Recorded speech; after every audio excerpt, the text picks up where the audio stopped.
Psychiatrists say the COVID pandemic and the focus on social distancing has made us all a bit more lonely and a bit more awkward around other people.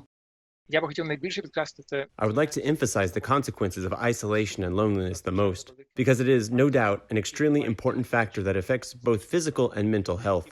People who spend a long time in isolation, like prisons or hospitals or Antarctica, if you will, definitely lose certain social skills. And the longer they stay, the more they lose. Markian Prohasko spent almost 2 months in Antarctica. He went there in early 2019 to write a book about the experience of being at a polar station.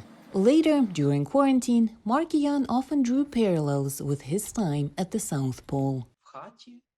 When you're staying at home, sometimes you don't even want to see anyone, but you can always do so. But when circumstances force you to stay at home, you suddenly feel a certain constraint. You can't go anywhere, although you would like to. In Antarctica, it's the same. After returning from the expedition, it took some time for Markian to adapt to normal life. When I returned, on the one hand, I wanted to lie low for a few weeks, not to communicate with anyone, maybe only with the loved ones. What can I say? How can I explain it all? On the other hand, many of the things that are common here seemed pointless for a while. I went outside, people were going somewhere. What were they doing?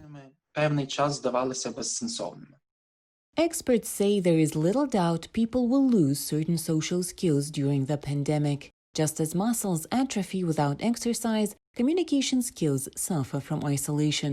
That's why it's important to take care of your mental health. Спілкування, соціалізація людини. Communication, human socialization, is no less important than work, exercise, diet, sleep, etc. This is an extremely important element. If people think that during quarantine, half an hour should be spent on exercising, people should also think about the importance of social communication. And experts add, even the smallest things can help. If our listeners wanted to improve their mental health today, I would advise them to call and meet with a good old friend with whom they have not talked for a long time, and just talk with him or her for a while. Sooner or later, the pandemic will come to an end, and the hope is that the world can get rid of the distance and just get back to being social. For Asta Piarash in Washington, Anna Rice, VOA News.